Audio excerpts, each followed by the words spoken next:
Was there anything surprising about the 70s that you learned?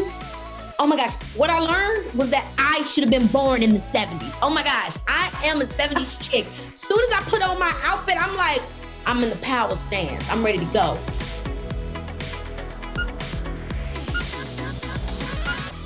Hi, Keke. It is so great to meet you. Thank you so much for hanging out with me today. Oh my gosh, thank you, girl. It's good to talk to you. You too. And the glam is giving. Oh. Just one time for the one time, girl. Right, exactly. Gorgeous. Thank you. I have to tell you, the song I listened to before this interview, I listened to It's My Turn Now for probably the millionth time. Yes, This Is My Turn Now is an old throwback. I live for that. I live for you listening to that. But I am so excited to talk to you about Alice. I loved the movie. Oh my goodness, thank you so much. In our gracious state of Georgia, our God-given land, the Lord has offered us domestic livestock. You must hit your head real hard. Do you know it's 1973?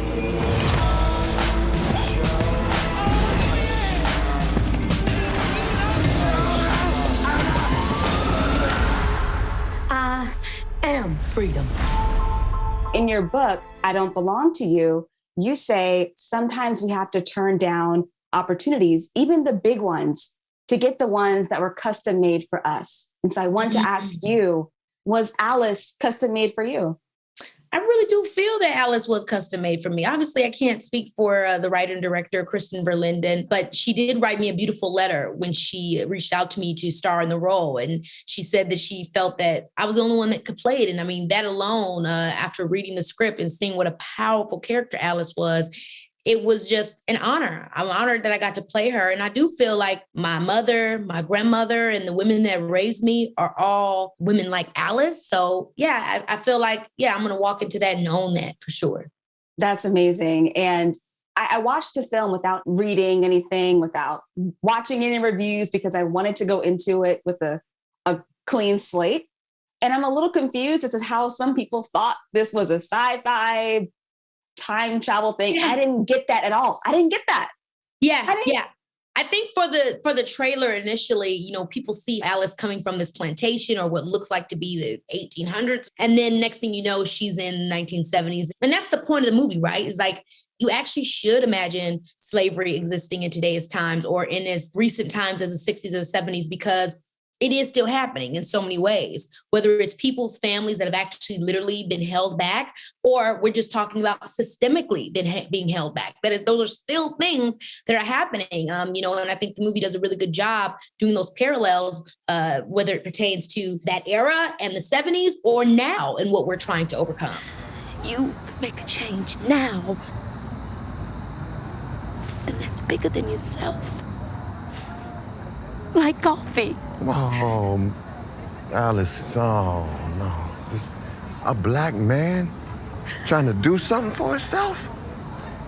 Where's that gonna happen in America? That's a death certificate. And this is based on true events. I know so many of us didn't know that. And I think that's the thing about history. And it gets difficult, right, to go into films that talk about the slavery times or specifically talk about what Black Americans have experienced in this country. But it's important for us to go back and it's important for us to figure out ways that we can tell those stories that also are uplifting and don't put us in a place of feeling down or victimized, because then we don't come back. And when we don't come back and when we don't keep looking, we don't see the parallels of what happened before and what's still happening now and how it's just been kind of rebranded. You know what I mean? And that's ultimately what I love about this film and why I wanted to do it, is that, it has entertainment factor, but it's educational. And I think both of them are important, especially when we're talking about history. Yeah. I mean, edutainment. Edutainment. It's a perfect mix, honestly. And I do have to tell you, when Alice gets her new clothes from Frank and she's about to do her hair, I was like, yo, this is about to be a bomb twist out. This is going to be bomb. I was like, oh my God. Yes. And Miss Mama said, I'm in the 70s. I want my stuff picked. Isn't it so funny though? The evolution of fros and the evolution of different natural hairstyles are just incredible. Like just to imagine that the twist outs, the rods, none of that was like the thing. It was like, you need your stuff to be poofy. Like if yours was showing any remnants of curls, that was like not what they wanted. They wanted it to be straight poof, jagged eye. And so it's just, that's so true and so funny because now I'm like, honey, give me the twist out. Give me the rod set. I want that, I want to add that element to it. But it's so funny because in that era, it was like, hey, this is what we're looking for. It's so funny that you bring that up. Yes. I mean, they were just so juicy. I was like, girl, you know what? After I saw the fro, I wasn't mad. I was like, all right, I'm over it. How do I look? Like you. Let me ask you, what was the most challenging part about executive producing a film that you're also starring in? So obviously it's the acting, being able to focus on what I need to do on set every day while also thinking about the overall picture and overall message of the film and making sure that I was, looking at not just what I had to do, but how everything tied together because this is such a sensitive topic. A lot of times the way that these stories are told or things in this quote unquote genre or time period or however you want to put it, it often leaves you feeling depleted and kind of sad and victimized in a lot of ways. Very kind of like, I feel sorry for you, as opposed to this is what you overcame, which is why you're so dope and can keep on going. I think it's important for us to look to history. It's important for us to see and know and make sure we get the whole story, especially the parts that, that aren't in the history books. It's important for us to create art and put things out there that allow for people to know what they would not otherwise would not know. Yes. And let's be real. A lot of that stuff is not in the history books. I mean, it's completely written out. I seen an interview just recently of an older man talking about how he was in slavery. And this is an older man. Like you think about, we think about slavery. It's like, no way we'll meet a slave. That's not possible. But actually, you could meet somebody who was enslaved, both in jail and in real time, like in some, southern town where people aren't seeing beyond the trees. It's a very real thing. It is. It is. My whole life's been a lie, Frank. So who are you? I was a slave, Frank. Alice, I need you to tell me who you really are, or whoever it is. I just told you who I was. You need to get somebody that can help you. Why can't you help me? Was there anything surprising about the 70s that you learned? Oh my gosh. What I learned was that I should have been born in the 70s. Oh my gosh. I am a 70s chick. Soon as I put on my outfit, I'm like, I'm in the power stance. I'm ready to go. Like, I just love the fierceness of the 70s and how embracing it was to women being powerful. And like, I mean, just as much as it was a movement for Black American people, it was also a movement just for women being in positions of leadership. When you think about Angela Davis and just women that were just not afraid to ride both their femininity and their masculinity, I think that is something that's so beautiful. And all the young people in that era were so sophisticated. Obviously, there's always different vibes and different zones and subcultures that people want to be involved in. But I just love that so many of the young people were like in suits and, everybody was ready to, it was just such a different vibe and style of how people wanted to be taken seriously. And I really love that because I can find myself kind of genuinely leaning more towards that kind of vibe where it's not even something I'm doing on purpose. It's just how I was raised and my parents are older and you know what I mean? It's just like I grew up with my grandma. So I kind of had that level of seriousness of like, yes, absolutely. So in the 70s, I really got to express a lot of that vibe in Alice's version. And it was just a lot of fun. I really fell in love with it. I ended up coming back and designing my whole house in the 70s vibe. Love it. I love it. Oh my gosh. You're right. And I would look at like even old photos from the 40s and the 50s and they're dapper. Like, yeah. They're like, where are you going? Your grandma's like, I was 15 here and she's wearing a full suit with a neck and tie. And it's like, what? Or, you know what I mean? Your dad's got a top hat on and it's like, yeah, I was only 17 years old. I went and asked her to dance. And it's like, she's in a gown. I love it. We need to bring it back. We need to, like, when I'm going to Target, I'm like, hold on, let me let me judge it up a little bit. I can't just be going out any kind of way. Nowadays, we do not care. Nowadays, it's like, who gives it? You know, everybody's walking around in, what is it, athleisure. Right. Oh, so let me ask you, what do you do when you're all done for the day? How do you unwind from all of this? Well, when I'm doing a movie, it's hard to unwind. I really don't try to completely unwind because I want to keep elements of whatever emotions that I was tapping in the day before. So I unfortunately can't let it all go until the movie is over or the project is over or whatever it is I'm doing. But when I'm done with the project, I really just try to thrust myself back into my life. I definitely take time to be alone. I really am somebody that benefits from alone time. At the same time, I love to spend time with my friends, watch, good old reality TV. I journal a lot.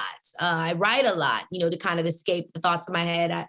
I think I'm a very hyperactive kind of person. So even when I'm relaxing, there's an element of me that still wants to keep moving or keep doing something. So I often always create hobbies. Like I just started doing nails. I did my sister's nails the other day, and I just love doing little things and kind of putting my mind at rest by doing something that is active but low maintenance, if that makes sense. Yes. And, you're clearly booked and busy doing it all. But is there anything that you are not doing right now that you wish you were doing? More writing. I mean, I'm writing now, but I want to do even more writing. So I'm just always trying to create this space and time to be able to pour into that. It's just difficult sometimes because I'm doing so many different things, and writing requires a lot of empty space to collect your thoughts and your ideas about something, and then B, write them down and actually organize them. So I'm always looking for an opportunity where I have enough chunk of time to just kind of just write and put some ideas in. Yes, it's therapeutic. It is. It's so therapeutic. I really love it. With the time that we have, I want to play a quick game of this or that. Let's do it. Okay, let's do it. Okay. Pancakes or waffles? Pancakes. Okay. Phone call or text? Text only. Girl. Depends, right? But if I had to choose. Do not call me. Who told you to call me? Salty or sweet food? Salty. Okay. I saw your episodes of Hot Ones that I should have said spicy or sweet. I love spicy as well, but not that spicy. Right. You kept it chill though. It was really good. Like Thank that you. poker face. My mouth is really, really, really hot, but I'm cool. I'm under control. And I'm trying not to laugh too much because that's when stuff gets all caught up in there, and I don't want to be like Idris. He said, I don't want to end up like Idris. Okay. He was like, that was so funny. I didn't speak. Okay. Vacation or staycation? Staycation, actually. All right. Tattoos or piercings? Tattoos. Love piercings, though. Okay. Plans or surprises? Ooh. It depends. I think surprises, but I do love a little planning. Yeah, me too. Let's see. Being embarrassed or being afraid? Embarrass me, please. Afraid? No. At least you could play it off when you're embarrassed, All right. And one last thing. I hear that you are a fan of Survivor, as am I. So one Survivor one. Immunity necklace or immunity idol? Immunity idol. Okay. Put the target on your back. I like that. But you got to hide it. You got to hide it like everybody else. I mean, you get the immunity idol, you don't tell anybody that you got it. Right. That's true. You can't tell. That's where people make their biggest mistake. Yeah, but it's like you can't go on there immediately looking for it because then everybody know. Right. All right, Keke, thank you so much for hanging out with me today. I had a great time. Thank you. Thank you so much.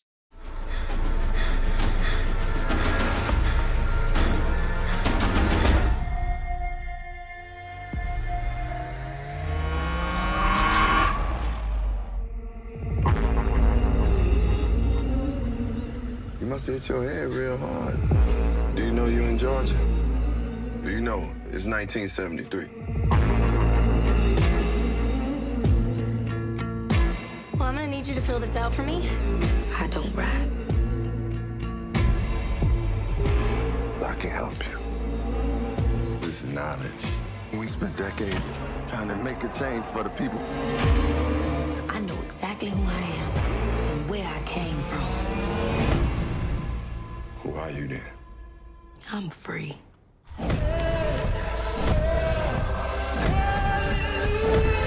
How do I look? Like you.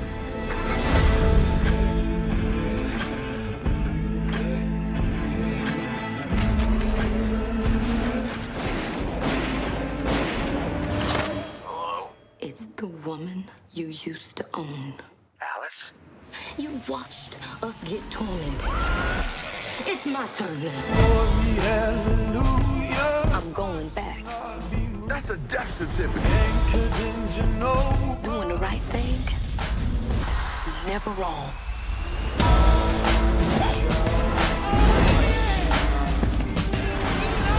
I'm not scared, and that should scare you. You're not gonna leave here in one piece. This tradition was born long before you. It's all coming down. I am freedom.